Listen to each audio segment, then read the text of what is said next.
Hello বন্ধুরা, আপনারা সবাই কেমন আছেন? আশা করি সবাই ভালো আছেন। আমরা আলহামদুলিল্লাহ ভালো আছি। দেখেন আমার ছেলের কাণ্ড, ঘরের মধ্যে কি করছে।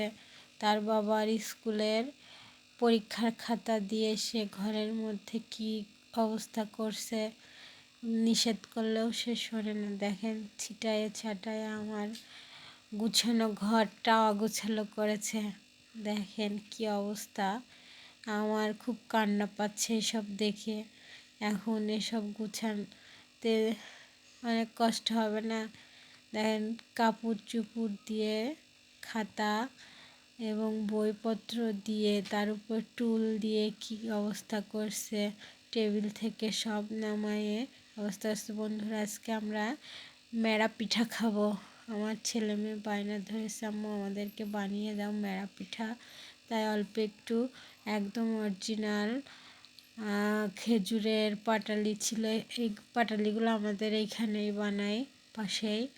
এই যে আমি এখন সেইটা দিয়ে, পাটালিটা দিয়ে আটাটা মাখিয়ে নিয়েছি। চালের গুঁড়া দিয়ে আটা তৈরি করতে হয় এবং নারকেল দিতে হয়।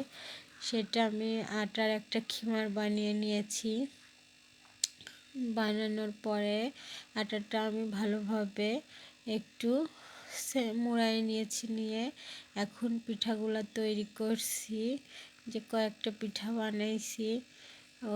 ওরা বলছে অনেকক্ষণ ধরে আমার পিছু লেগে আছে, আম্মু আমাদের পিঠাটা বানিয়ে দাও।